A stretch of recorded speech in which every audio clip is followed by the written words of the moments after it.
నమస్తే. బస్సు ప్రమాదాలు నిజంగా ప్రయాణికులను హడలెత్తిస్తున్నాయి. అసలు నైట్ పూట ప్రయాణాలు చేయాలంటేనే వణికిపోతున్నారు. ఈ మధ్యకాలంలో చూసినాం మనం 2 ప్రమాదాలు ఘోరం, అతి ఘోరం, మామూలు ఘోరం కూడా కాదు. కర్నూలు దగ్గర జరిగిన బస్సు ప్రమాదం అయితే ఇక చెప్పుకోకూడదు.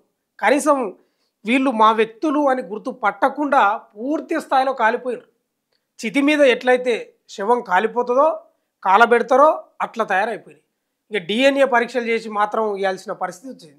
ఇక అది అయిపోకముందుకే మళ్ళా వికారాబాద్లో అక్కడ కూడా ఘోర ప్రమాదం, మామూలు ప్రమాదం కాదు, కంకర కిందనే సమాధి అయిపోయారు చాలామంది. అక్కడ జరిగిన ప్రమాదం అసలు ఊహించరాంది.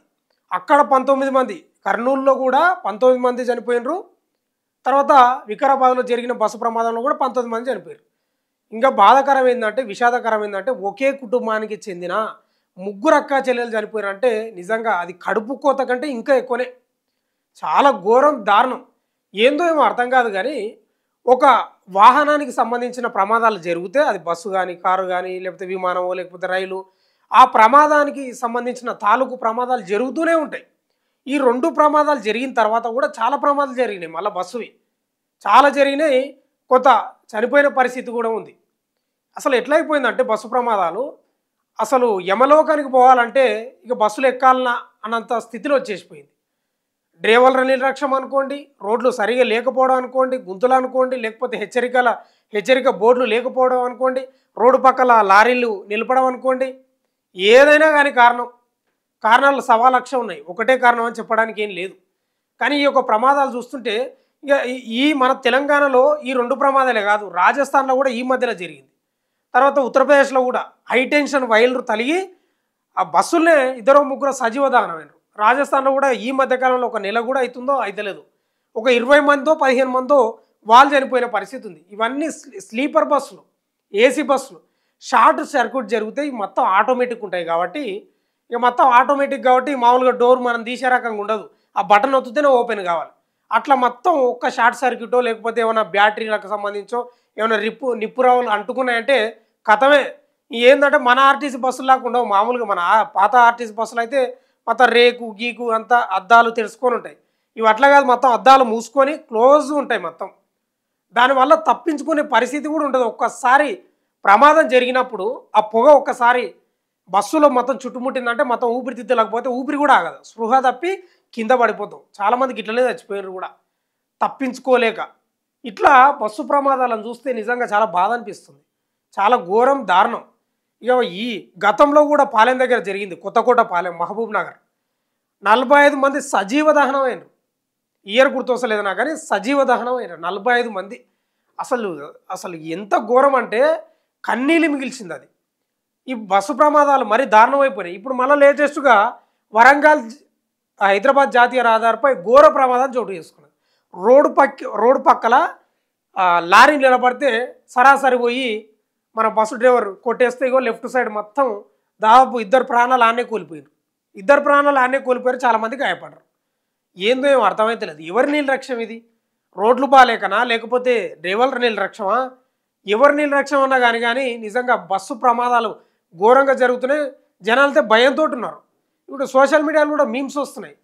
అసలు నైట్ పూట ప్రయాణం చేయాలంటే నిద్రపోతలేరంట, మెలకువనే ఉంటున్నారు. అట్లా ఉన్నాయి ప్రమాదాలు. ఒకసారి డీటెయిల్స్ కూడా చూస్తే మనకు అర్థమవుతుంది ఇంకా పూర్తి స్థాయిలో. వరంగల్ హైదరాబాద్ మధ్య జాతీయ రహదారి NH-163పై ఘోర రోడ్డు ప్రమాదం జరిగింది.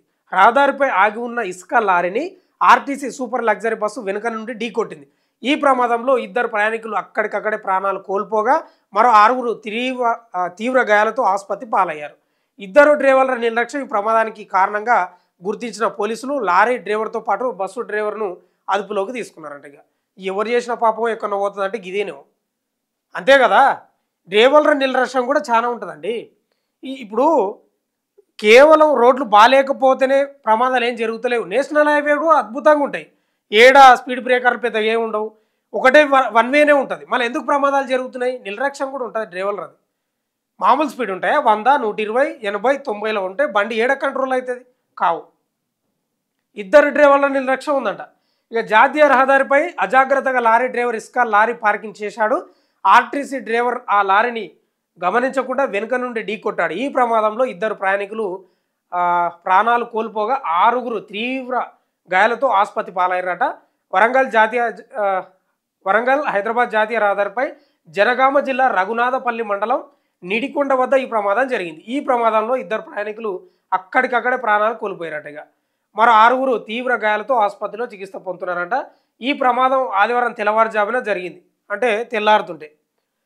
TG07 UK 5469 నెంబర్ గల ఇసుక లారీని డ్రైవర్ నిర్లక్ష్యంగా జాతీయ రహదారిపై నిలిపాడు. ఈ లారీలోకైతే అవి ఎట్లుంటాయంటే, లారీలు మనకు చిన్నప్పుడు కూడా చెప్తుండ్రే, కొన్ని వార్తలు ఉంటుండే, లారీ డ్రైవర్లు అడ్డగోలుగా నడుపుతారు, వాళ్ళకి మానవత్వం ఉండదు, కొట్టుకొని వెళ్ళిపోతారు.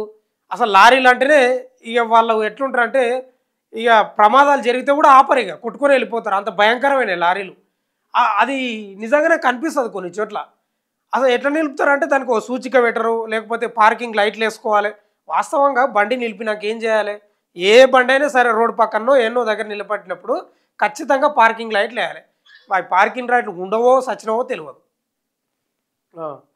ఈ మార్గంలో హన్మకొండ నుండి హైదరాబాద్ వెళ్తున్న TG03 Z0046 నెంబర్ గల సూపర్ లగ్జరీ రాజధాని బస్సు వెనుక నుండి ఢీకొట్టింది. ఈ క్రమంలో బస్సు ఎడమవైపు భాగం నుజ్జునుజ్జైంది. బస్సులో ఎడమవైపు కూర్చున్న ఇద్దరు ప్రయాణికులు అక్కడికక్కడే మృతి చెందారు. మరో 6గురికి తీవ్ర గాయాలైనట. ఇది పరిస్థితి. ఇంత ఘోరం అంటే అసలు ఒకసారి వీడియో కూడా చూద్దాం, మనకు వీడియో కూడా ఉంది. ఏముందండి, ఇటు సైడ్ మొత్తం పోయింది, ఏం లేదు. దాదాపు 70-80 స్పీడ్లో ఉంటుంది నా అంచనా. ఆ ప్రమాదం తాలూకు చూస్తే 70-80 స్పీడ్లో ఉంటుంది. ఇట్లా ఉంది. ఇక మనకు ఆర్టీసీ బస్సు మీద వెనక మనకు ఉంటుంది, ఆర్టీసీ బస్సు సురక్షితం, మీరు ఇంటి దగ్గర సురక్షితంగా దిగవచ్చు అనేది. అంతా ఇక ఏమో అనిపిస్తుంది ఇక.